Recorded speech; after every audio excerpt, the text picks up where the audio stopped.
नमस्कार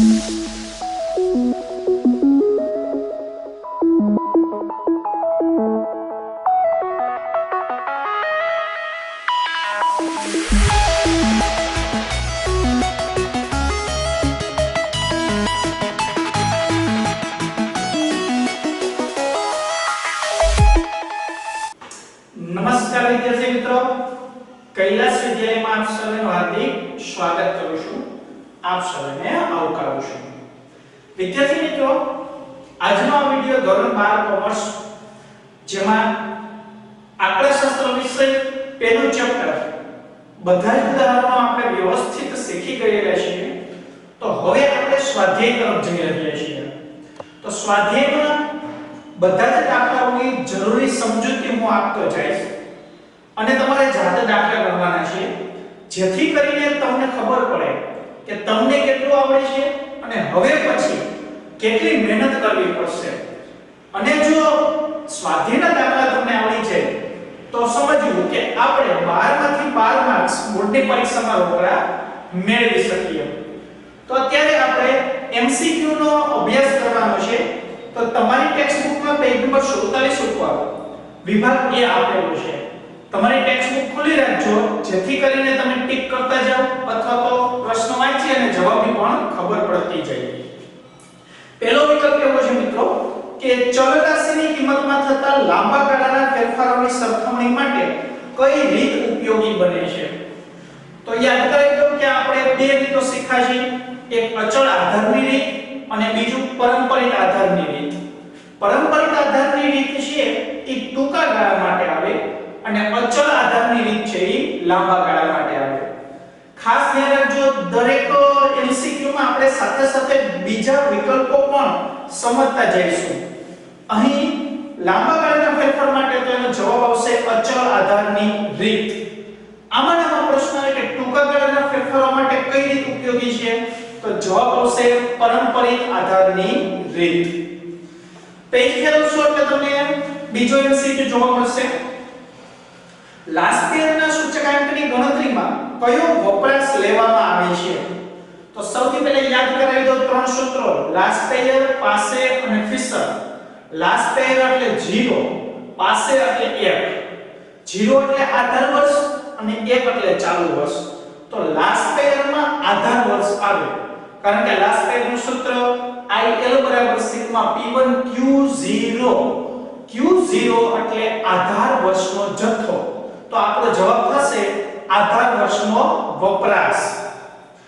ત્રીજો MCQ, ચલો પાછા રિવિઝનમાં જઈએ। કદાચ આનો આ પ્રશ્ન તમને લાસ્ટ પેયરની જગ્યાએ પાસે શબ્દ હોય તો પ્રશ્ન આવો બનશે, પાસેના સૂચકાંકની ગણતરીમાં કયો વપરાશ ધ્યાને લેવામાં આવે છે? જો પાસે તો ચાલુ વર્ષનો વપરાશ, લાસ્ટ પેયર તો આધાર વર્ષનો વપરાશ। ત્રીજો MCQ મિત્રો, જીવન નિર્વાહ ખર્ચના સૂચકાંકની રચનામાં કયા ભાવ ધ્યાને લેવામાં આવે છે? તો જીવન નિર્વાહ આ MCQ બોર્ડની પરીક્ષામાં ઘણી વખત પૂછાઈ ગયેલો છે અને જીવન નિર્વાહમાં હંમેશા છૂટક ભાવ જ ધ્યાને લેવાના હોય। જીવન નિર્વાહ ખર્ચ હોય ત્યારે છૂટક ભાવને ધ્યાને લેવામાં આવશે અને ફુગાવાનો દર હોય ત્યારે જથ્થાબંધ ભાવ ધ્યાનમાં લેવામાં આવે છે। ખાસ ધ્યાન રાખજો, સાથે સાથે આપણે બીજા MCQ પણ કવર કરતા જઈશું।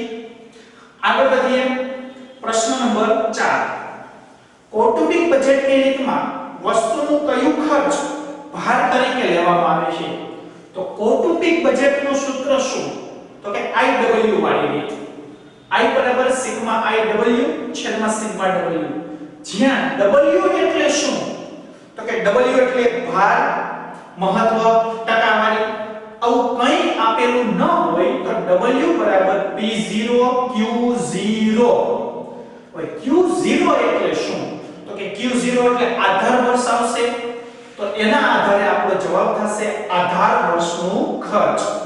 સૂત્ર ઉપરથી મોટા ભાગના MCQ છે એટલે ખાસ ધ્યાન રાખજો। આગળ વધીએ, MCQ નંબર 5, સૂચકાંકની રચનામાં કઈ સરેરાશને શ્રેષ્ઠ સરેરાશ ગણવામાં આવે છે? જો શ્રેષ્ઠ સરેરાશ આવે તો ગુણોત્તર મધ્યક, બોર્ડની પરીક્ષામાં પૂછાઈ ગયેલો MCQ। શ્રેષ્ઠ આવશે તો ગુણોત્તર અને પ્રચલિત આવે તો ભારિત આવશે. સાથે સાથે યાદ રાખજો આ પણ પ્રશ્ન બોર્ડમાં પૂછાઈ ગયો. બેમાં જવાબ આડાવડા થઈ શકે. શ્રેષ્ઠ તો ગુણોત્તર અને પ્રચલિત આવે તો ભારિત આવશે. MCQ નંબર 6 કયા સૂચકાંક લોકોના જીવન ધોરણનો ખ્યાલ આપે છે? તો સિમ્પલ જ છે, જીવન નિર્વાહ ખર્ચનો સૂચકાંક. MCQ નંબર 7 એક વસ્તુનો ભાવ આધાર વર્ષની સરખામણીમાં ચાલુ વર્ષમાં 4.5 ગણો વધે છે. આપણે ઉદાહરણમાં એક દાખલો જોયો તો ગણો વધે, ગણો એટલે ગુણાકાર અને વધે એટલે +100. 4.5 ગણો એટલે 100 ગુણ્યા 4.5 એટલે કે 450, વધે એટલે +100 એટલે જવાબ આવશે 550. MCQ નંબર 8 જો આધાર વર્ષ 2015 ના સાપેક્ષમાં વર્ષ 2016 માં નાણાંની ખરીદ શક્તિ 0.75 હોય તો 2016 માટે ભાવનો સૂચકાંક કેટલો હોય? તો અહીં આપણને માત્ર નાણાંની ખરીદ શક્તિ આપેલી છે, તો આની આપણે ગણતરી કરવી પડે. એની ગણતરી કેવી રીતે કરશું? તો અહીં જોઈ શકીએ આપણે સૂત્ર મૂકશું નાણાંની ખરીદ શક્તિ. નાણાંની ખરીદ શક્તિ બરાબર 1/, જીવન નિર્વાહ સૂચકાંક ગુણ્યા 100. અહીં આપણને નાણાંની ખરીદ શક્તિ 0.75 આપેલી છે. 1/, જીવન નિર્વાહ સૂચકાંક આપેલો નથી ગુણ્યા 100. અહીંયા ભાગાકારમાં સામે જાય તો ગુણાકાર, 0.75 અંશમાં સામે જાય તો છેદમાં, એટલે કે જીવન નિર્વાહ I બરાબર 1/0.75 ગુણ્યા 100. સિમ્પલ ભાષામાં 100 ભાગ્યા 0.75 કરશો એટલે આપણને જવાબ મળશે 133.33. સૂત્ર એક યાદ હોય તો આ ગણતરી આપણે કરી શકીએ. ત્યાર પછી આગળ વધીએ. MCQ નંબર 9 જો વર્ષ 2010 ના સાપેક્ષમાં વર્ષ 2016 નો એક વર્ગના લોકોના જીવન નિર્વાહ ખર્ચનો સૂચકાંક 200 થાય. સૂચકાંક આપેલો છે કેટલો? 200. તો નીચેના પૈકી કયું વિધાન સાચું છે? તો હવે આપણે ઓપ્શન વાંચી લઈએ પહેલા, પછી સમજીએ કેવી રીતના ગણતરી થશે. પહેલા એ કીધું તે વર્ગ દ્વારા વપરાશમાં લેવાતી ચીજવસ્તુઓના ચાલુ વર્ષના ભાવમાં 200% નો સરેરાશ વધારો. તો કે ખોટું છે. શું કામ? તો કે સૂચકાંક 200 છે તો 100% નો વધારો થયો કહેવાય.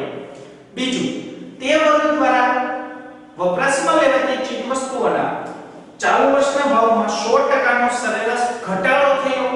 આ પણ તદ્દન ખોટું છે કારણ કે વધારો થયો છે. ત્રીજું, નાણાંની ખરીદ શક્તિ 0.5 છે. હવે આ ગણતરી કર્યા વગર આપણને ખબર પડે નહીં, એટલે અત્યારે સાઈડમાં રાખી દઈએ. ચોથું, તે વર્ગ દ્વારા વપરાશમાં લેવાતી ચીજવસ્તુઓના ચાલુ વર્ષના ભાવ સ્થિર રહ્યા છે. આ પણ વિધાન ખોટું છે કારણ કે વધારો થયો છે. તો હવે ખબર પડી કે આપણો જવાબ C આવશે. નાણાંની ખરીદ શક્તિ 0.5 છે. પણ સાબિત કેમ કરું કે 0.5 છે? જો ગણતરી કરવી હોય તો આપણે અહીં જોઈ શકીએ નાણાંની ખરીદ શક્તિ બરાબર 1/, જીવન નિર્વાહ I ગુણ્યા 100. 1/, જીવન નિર્વાહ I સૂચકાંક 200 આપણને કીધો છે એને ગુણ્યા 100. એટલે કે 100 ભાગ્યા 200 કરશો એટલે 0.5 આવશે. એટલે આપણો જવાબ થશે C. 10મો MCQ મિત્રો, જો IP બરાબર IF હોય તો નીચેના પૈકી કયું વિધાન સાચું છે? બોર્ડની પરીક્ષામાં પૂછાઈ ગયેલો પ્રશ્ન છે. આમ તો સીધો આપણે કોખી જ નાખવાનું છે કે સૂચકાંકના 3 સૂત્ર લાસ્ટેયર, પાસેર અને ફિશર. કોઈ પણ બે સરખા હશે એટલે ત્રણે ત્રણ સરખા થશે. પણ શું કામ ગણતરી જોઈ? તો કે IF બરાબર વર્ગમૂળમાં IL ગુણ્યા IP. બંને બાજુ આપણે વર્ગ કરીએ. IF નો વર્ગ બરાબર વર્ગમૂળમાં IL ગુણ્યા IP નો વર્ગ. વર્ગ અને વર્ગમૂળ ઉડી જશે. IF નો વર્ગ એટલે IF ગુણ્યા IF. આપણે આમ પણ લખી શકીએ અથવા ડાયરેક્ટ વર્ગ પણ કરી શકીએ. IL ગુણ્યા IP ની જગ્યાએ IF થઈ જશે કારણ કે રકમમાં કીધું છે કે IP બરાબર IF. તો IF ફિશરનો સૂચકાંક અહીંયા ગુણાકારમાં સામે આવે તો ભાગાકાર. એક વખત ઉડી જશે એટલે ફિશરનો સૂચકાંક બરાબર લાસ્ટેયર થશે. પણ ફિશર બરાબર તો IP છે એટલે કે ત્રણેય સૂચકાંક સરખા થશે. 11મો MCQ જો વર્ષ 2013 માટે એક વર્ગના કુટુંબોની ખર્ચવાપાત્ર સરેરાશ આવક 20000 હોય અને જો તે વર્ગનો 2013 ના વર્ષના આધારે 2015 ના વર્ષ માટેનો જીવન નિર્વાહ ખર્ચનો સૂચકાંક 130 હોય તો 2015 ના વર્ષ માટે આ વર્ગના કુટુંબની ખર્ચવાપાત્ર આવક કેટલી થાય? તો અહીં આપણે જોઈ શકીએ કે આધાર વર્ષની આવક આપેલી છે, ચાલુ વર્ષનો સૂચકાંક આપેલો છે. આધાર વર્ષનો સૂચકાંક હંમેશા 100 હોય આપણને ખબર છે. તો આ તમારે જાતે ગણતરી કરવાની છે અને ત્રિરાશી મૂકવાની. શું? તો કે જો સૂચકાંક 100 હોય તો એની આવક 20000, તો સૂચકાંક 130 હોય તો આવક કેટલી? ત્રિરાશી ઉલટાવશો એટલે 130 ના છેદમાં 100 થશે અને એને ગુણ્યા 20000 થશે એટલે જવાબ તમને મળશે 26000. અને છેલ્લો MCQ, પાસેના સૂચકાંકનું સૂત્ર મેળવવા વસ્તુના ભાવ સાપેક્ષ P1 ના છેદમાં P0 ને ખર્ચનો કયો ભાર આપવામાં આવે છે? પાસેનું સૂત્ર તો મિત્રો આપણને ખબર છે રાશિમાં Q0 આવે અને પાસેમાં Q1 આવે તો આપણો જવાબ થશે P0 Q1. તો આ MCQ જે પરીક્ષાની દ્રષ્ટિએ ખૂબ મહત્વના છે, આમાંથી અવારનવાર ઘણા બધા પ્રશ્નો પૂછાયેલા છે. તો આવી રીતે આપણે બધા MCQ વ્યવસ્થિત પાકા કરશું.